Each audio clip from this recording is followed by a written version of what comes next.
Assalamualaikum warahmatullahi wabarakatuh. Perkenalkan, saya Ika Kusumawardani, salah satu dosen di Fakultas Kedokteran Gigi Universitas Lambung Mangkurat pada Prodi Sarjana Kedokteran Gigi. Pada pemaparan kali ini, saya akan memaparkan tentang pernyataan diri dosen dalam Unjuk Kerja Tridharma Perguruan Tinggi atau PDD UKT-PT di bidang pengajaran. Adapun tujuan pemaparan ini adalah sebagai salah satu syarat sertifikasi dosen tahun 2023 di bidang pengajaran. Pada kesempatan kali ini, saya akan memaparkan tentang penyelenggaraan mata kuliah, salah satu mata kuliah yang saya ampu, yaitu Dasar-Dasar Manajemen 3. Penyelenggaraan mata kuliah Dasar-Dasar Manajemen 3 saya lakukan secara DIA, atau Delivery, Interaction, dan Assessment. Adapun mata kuliah Dasar-Dasar Manajemen 3 itu dapat saya paparkan sebagai berikut. Yang pertama, deskripsi mata kuliah. Yang kedua, capaian pembelajaran mata kuliah atau CPMK. Yang ketiga, sistem pembelajaran. Yang keempat, materi pembelajaran. Yang kelima, metode pembelajaran. Dan yang terakhir adalah sistem penilaian. Adapun untuk deskripsi mata kuliah, yaitu kode mata kuliah IGB 0935 yang terletak pada semester 8 dan pada blok 18, yaitu Kesehatan Masyarakat dengan beban SKS 6. Adapun untuk deskripsi mata kuliah, Dasar-Dasar Manajemen 3 ini adalah mata kuliah ini membahas tentang langkah-langkah dari perencanaan kesehatan sampai dengan membuat rencana kerja operasional. Untuk capaian pembelajaran mata kuliah ada 7, yaitu yang pertama, mahasiswa mampu melakukan analisis situasi. Yang kedua, mahasiswa mampu melakukan identifikasi masalah. Yang ketiga, mahasiswa mampu menetapkan prioritas masalah. Yang keempat, mahasiswa mampu menetapkan penyebab masalah. Yang kelima, mahasiswa mampu menetapkan prioritas penyebab masalah. Yang keenam, mahasiswa mampu menetapkan prioritas jalan keluar. Serta yang ketujuh, mahasiswa mampu menyusun rencana kerja operasional. Untuk sistem pembelajaran digunakan secara hybrid learning, yaitu dengan luring dan juga daring. Adapun untuk luring, yaitu dengan ceramah, diskusi, serta tanya jawab. Ceramah adalah untuk menyampaikan materi-materi perkuliahan kepada mahasiswa. Sedangkan untuk daring, yaitu untuk konsultasi tugas online melalui Zoom meeting, WhatsApp group, sharing materi pembelajaran berupa modul ajar dan juga video, ujian, serta pengumpulan tugas menggunakan LMS Simari. Serta yang terakhir untuk daring menggunakan Google Scholar. Ini adalah tampilan untuk Simari yang kita gunakan untuk pembelajaran di LMS. Adapun isi dari materi pembelajaran adalah sebagai berikut. Yang pertama adalah langkah-langkah perencanaan kesehatan. Yang pertama, menetapkan prioritas masalah yang berupa analisis situasi, identifikasi masalah, serta penetapan prioritas masalah. Yang kedua adalah menetapkan prioritas jalan keluar. Yang pertama, menetapkan tujuan. Yang kedua, menetapkan alternatif jalan keluar. Yang ketiga, menetapkan prioritas jalan keluar. Yang terakhir, menyusun RKO atau rencana kerja operasional. Untuk referensi yang digunakan, referensi wajib ada 2, yaitu Manajemen Kesehatan dari Muninjaya dan juga referensi yang kedua adalah dari Joko Wiono. Untuk metode pembelajaran yang digunakan pada mata kuliah ini ada 2, yaitu Cooperative Learning. Mahasiswa secara aktif membahas masalah pembelajaran yang diberikan dosen. Dan yang selanjutnya adalah Small Group Discussion. Mahasiswa mempresentasikan bahan diskusi yang telah didiskusikan ke depan kelas dan ditanggapi oleh kelompok lain serta menyimpulkan poin penting dalam diskusi. Adapun untuk sistem penilaian terdiri dari 2, yaitu sumatif dan formatif. Sumatif ini memiliki persentase dalam nilai akhir yang terdiri dari pertama, ujian tulis dinilai dari hasil ujian tulis yaitu 60%. Yang kedua adalah tutorial dinilai dari knowledge mahasiswa sebesar 35%. Mandiri dan etika dinilai dari belajar mandiri sebesar 5%. Sedangkan formatif ini tidak memiliki presentasi dalam nilai akhir, namun dapat menjadi prasyarat untuk mengikuti ujian tulis yang terdiri atas yang pertama, Kuliah dan tutorial meliputi nilai kehadiran dan keaktifan. Kehadiran tutorial wajib 100% dan kehadiran kuliah wajib 80%. Apabila mahasiswa tidak hadir tanpa alasan yang jelas, tidak diperkenankan untuk mengikuti ujian tulis. Yang kedua, untuk tutorial menjadi prasyarat mengikuti ujian tulis. Apabila nilai tutorial 60, maka tidak diperkenankan mengikuti ujian tulis sampai dinyatakan bebas oleh bagian. Yang ketiga adalah etika. Etika menjadi prasyarat mengikuti ujian tulis blok. Dan ketentuan untuk standar penilaian adalah mahasiswa harus lulus untuk setiap komponen penilaian dengan ketentuan sebagai berikut. Yang pertama, nilai batas bawah lulus ujian tulis adalah 60, serta nilai batas bawah lulus tutorial adalah 60. Remedial dilakukan jika mahasiswa tidak memenuhi nilai batas lulus ujian tulis. Remedial hanya dilakukan untuk komponen penilaian yang belum memenuhi nilai batas bawah lulus ujian dan dilakukan pada akhir semester secara bersama-sama dengan remedial blok lain pada semester yang sama. Jika nilai mahasiswa di bawah batas lulus, maka mahasiswa tersebut wajib mengikuti remedial yang diselenggarakan oleh PSKG sesuai dengan waktu dan biaya yang telah ditetapkan oleh PSKG. Penilaian akhir merupakan gabungan dari semua komponen penilaian dengan menggunakan PAP. Nah, itu tadi adalah pemaparan di IE yang saya lakukan. Selanjutnya berikut ini adalah video micro teaching mata kuliah dasar-dasar manajemen bidang.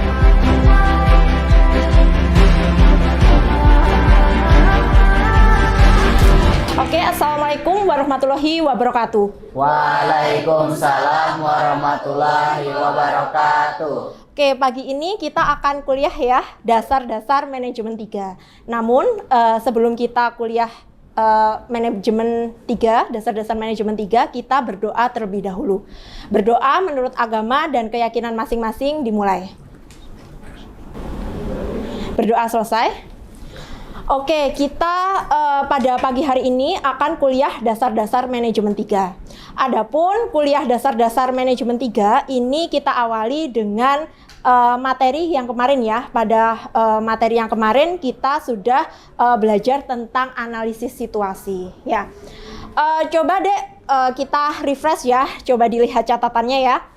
Siapa yang bisa apa saja sih sebenarnya yang ada di dalam analisis situasi? Itu apa saja yang harus ada? Siapa yang bisa menjelaskan? Silahkan angkat tangan. Saya, Bu. Ya, silahkan. Ya, sebelumnya mohon izin memperkenalkan diri. Nama saya Reno Arisandi. Mohon izin menjawab. Jadi, hal yang perlu ditambahkan dalam analisis situasi itu, yang pertama, data tentang penyakit dan gangguan kesehatan. Yang kedua, data kependudukan. Yang ketiga, data potensi organisasi kesehatan. Ya. Yang keempat, keadaan lingkungan dan geografi. Yang kelima itu sarana dan prasarana, Ibu. Oke, bener ya Dek ya. Tepuk tangan Dek untuk Dek Reno. Silakan duduk Dek. Oke, itu tadi untuk analisis situasi. Yang selanjutnya, langkah selanjutnya adalah identifikasi masalah. Ya. Siapa yang bisa menjelaskan langkah-langkah identifikasi masalah beserta sampai solusi? Silakan yang bisa menjelaskan. Ya, silakan Dek Rini. Makasih Bu, perkenalkan nama saya Rina Nopianti. Saya akan memberitahukan bagaimana mengidentifikasi masalah. Identifikasi masalah sendiri dapat dilakukan dengan melakukan brainstorming, pendapat pakar, pendekatan sistem, model masalah, dan flowchart. Setelah mengidentifikasi masalah, kita dapat menentukan prioritas masalah yang dapat dilakukan dengan brainstorming, voting, NGT, priority matrix, MCUA, metode Delphi, metode Delbecq, metode Hanlon, metode Pearl, metode USG, metode PAHO. Selanjutnya adalah menentukan penyebab masalah yang dapat kita gambarkan dengan problem tree dan fishbone. Selanjutnya kita akan menentukan prioritas penyebab masalah yang bisa dilakukan dengan brainstorming, pendapat pakar, pendekatan sistem, model masalah, flowchart, dan voting. Setelah menentukan prioritas penyebab masalah, kita akan menentukan prioritas jalan keluar yang bisa kita lakukan dengan melakukan brainstorming, MCUA, dan pendapat pakar. Setelah itu, kita akan melakukan langkah terakhir yaitu pelaksanaan solusi yang dapat dilakukan dengan flowchart, Gantt chart, dan POA. Oke, bener ya Dek ya. Beri tepuk tangan untuk Dek Rina. Oke, yang selanjutnya yang akan kita bahas pada kuliah pada pagi hari ini ya adalah menyusun rencana kerja operasional atau yang tadi Dek Rina sebut adalah Plan of Action atau POA ya. Untuk rencana kerja operasional ya, ini kita nanti akan belajar bahwa isinya itu ada latar belakang ya. Di sini ada yang kedua tujuan, yang ketiga adalah kegiatan program, yang keempat adalah pelaksana dan sasaran. Yang kelima adalah sumber daya pendukung. Yang keenam tempat. Dan yang terakhir adalah waktu pelaksanaan. Nah, pertama adalah latar belakang. Apa sih yang harus ada di dalam latar belakang? Latar belakang itu berisi tentang penjelasan alasan utama disusunnya RKO atau Rencana Kerja Operasional. Jadi mengapa sih rencana kerja ini harus disusun? Itu harus ada di latar belakang. Latar belakang ini juga berisi uraian masalah kesehatan masyarakat yang akan diatasi. Jadi tadi kan kalian belajar ya tentang analisis situasi. Di dalam analisis situasi itu nanti ada masalah dan prioritasnya. Nanti itu yang akan dituliskan di latar belakang.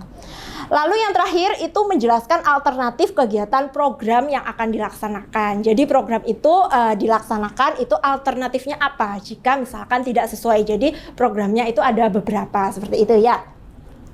Lanjut yang kedua adalah tujuan. Untuk tujuan ini adalah dituliskan sesuai dengan operasionalnya. Jadi tujuan ini dituliskan sejelas mungkin. Tujuan itu berisi target program yang ingin dipakai sebagai indikator untuk mengukur keberhasilan program. Contohnya, turunnya kejadian karies 30% dalam kurun waktu 3 tahun pada masyarakat lahan basah desa X. Jadi harus ada ya turunnya kejadian karies berapa persen itu harus dituliskan pada tujuan selama berapa tahun. Nah itu kan jelas itu adalah suatu indikator. Itu untuk tujuan. Lalu yang ketiga adalah kegiatan program. Nah dalam kegiatan program ini kalian menuliskan bagaimana cara mengerjakannya. Jelaskan kegiatan yang akan dilakukan untuk mencapai tujuan program tersebut, serta bila ada hambatan, itu bagaimana sih mengatasi hambatan dan kendala yang diprediksi akan muncul. Lalu yang selanjutnya, yang keempat adalah pelaksana dan sasaran. Untuk pelaksana dan sasaran, ini dituliskan siapa yang akan bertanggung jawab dan mengerjakan program tersebut. Ya. Berisi uraian penanggung jawabnya ditulis jelas, misalkan kepala puskesmas, ditulis di situ kepala puskesmas. Pelaksananya siapa? Misalkan pelaksananya adalah para kader. Nah, dituliskan di situ. Jumlahnya berapa? Jenis kualifikasi staf pelaksana apa? Jenis keterampilannya apa serta uraian tugasnya. Ya, itu untuk pelaksana. Serta di sini ada sasaran. Sasaran kegiatan program itu siapa? Ya.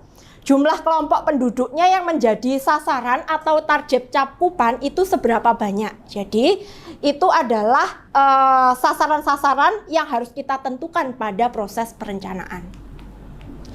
Yang selanjutnya adalah sumber daya pendukung. Nah ini juga perlu kita tuliskan. Sumber daya pendukung ini berisi daftar jenis dan jumlah peralatan yang diperlukan untuk menunjang program. Ya, mana yang sudah tersedia itu harus dituliskan dan mana yang belum itu nanti akan diusulkan. Termasuk di sini adalah alokasi dana. Tentang dana itu harus dituliskan berapa besar sih alokasi dana yang ada untuk setiap jenis kegiatan. Jika ada kebutuhan dana yang tidak diduga, itu misalkan ditulis di dalam dana lain-lain seperti itu. Itu harus dianggarkan dalam perencanaan. Lalu yang selanjutnya adalah tempat. Nah ini tentu saja penting ya karena kita pelaksanaan suatu program. Di mana kegiatan akan dilaksanakan, kebutuhan transportasinya itu seperti apa ya. Dan jenis komunikasi yang dibutuhkan untuk menjangkau wilayah program itu bisa dilakukan dengan apa saja. Kan biasanya ada ya di sini wilayah-wilayah yang tidak dapat dijangkau dengan kita kendaraan darat. Nah itu harus dituliskan untuk tempat. Waktu pelaksanaan. Waktu pelaksanaan ini meliputi kapan kegiatan akan dikerjakan ya, penjelasan fase atau tahapan kegiatan program itu kapan dimulai sampai kapan berakhir. Nah ini biasanya ya yang dituliskan itu hanya kapan dimulainya saja, kapan berakhirnya itu nggak jelas. Nah jadi di waktu pelaksanaan ini harus dituliskan ya kapan dimulai dan kapan berakhir. Nah itu tadi untuk ya penjelasan kita membuat plan of action atau rencana kegiatan operasional. Adakah yang ingin ditanyakan? Ada yang ingin ditanyakan? Sekiranya cukup. Sudah jelas? Oke, kalau sudah jelas, untuk melihat ya sejauh mana kalian memahami materi kali ini, kita akan melakukan praktikum ya. Praktikum kalian bagi satu kelompok 5-6 orang anak. Ya, silakan dibuat Dek kelompoknya. Saya berikan waktu selama 30 menit ya menyusun POA. Nanti ada salah satu kelompok yang akan mempresentasikan.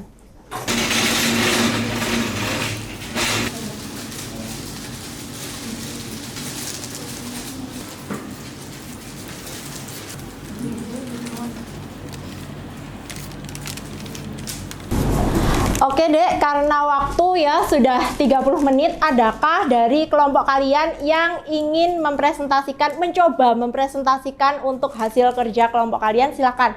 Kelompok mana? Ya, oke, silakan Dek. Ayo, sini bantu temennya satu untuk memasang ya, di sini ya, di depan ya. Nah, sudah. Bisa kan Dek ya? Oke, silahkan Dek Nisrina untuk mempresentasikan hasil kerja kelompoknya. Oke, terima kasih kepada Ibu. Saya ingin mempresentasikan hasil kerja kelompok saya ya. Ada latar belakang yaitu peningkatan kejadian karies gigi sebesar 30,5% pada anak sekolah dasar. Nah, tujuannya di sini untuk mengurangi kejadian karies gigi pada anak sekolah dasar. Nah, kegiatannya apa aja? Jadi kegiatannya adalah promosi kesehatan gigi dan mulut menggunakan educational dental keychains. Nah, waktu dan tempatnya adalah Puskesmas Jet pada Kota X pada bulan Mei. Kemudian ada metode. Metode di sini adalah pemberian pelatihan pada anak-anak sekolah dasar mengenai cara menjaga kesehatan gigi dan mulut dengan media educational dental keychains. Kemudian ada sarana atau media. Nah, sarana atau medianya di sini yaitu educational dental keychains dan leaflet. Nah, kemudian ada penanggung jawab, yaitu yang ada 1 dokter gigi puskesmas dan 3 orang kader. Kemudian sasarannya ada siswa-siswi sekolah dasar di wilayah Puskesmas Jet pada Kota X. Nah, indikator pelaksanaannya apa aja? Indikator pelaksanaannya yaitu pengetahuan anak naik menjadi 95% ya. Kemudian ada target. Targetnya di sini karies gigi anak turun 90% dari angka kejadian yang ada saat ini. Nah, kemudian anggarannya berapa? Anggarannya yaitu Rp2 juta dari dana BOK atau Bantuan Operasional Kesehatan. Ya, oke. Sudah? Ada tambahan lagi? Enggak, sudah. Oke. Tepuk tangan dulu, Dek. Sudah berani ya maju ke depan untuk presentasi. Oke, kira-kira Dek, ada nggak Dek yang menanggapi atau menambahkan atau bertanya? Dipersilahkan, Dek. Ya, silakan. Baik, terima kasih atas kesempatannya. Izinkan saya memperkenalkan diri terlebih dahulu. Nama saya Jenio Saraya Diastana. Izin bertanya mengenai tujuan di situ, apakah benar tujuannya hanya seperti itu? Apakah tidak ada indikator lain? Sekian, terima kasih. Ya, oke, bagus. Dek, itu Dek Jeniosa tanya ya, apakah tujuannya hanya mengurangi kejadian karies pada anak SD gitu ya.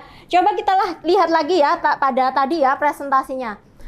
Tujuan operasional itu berisi target program ya, yang akan dipakai sebagai indikator. Nah, di sini contohnya adalah turunnya kejadian karies dalam 30% dalam kurun waktu 3 tahun. Nah, ini kurang ya, nanti dituliskan ya di situ mengurangi kejadian karies gigi pada anak SD sebesar gitu ya, 30% misal selama berapa tahun? 3 tahun misalkan kayak gitu ya.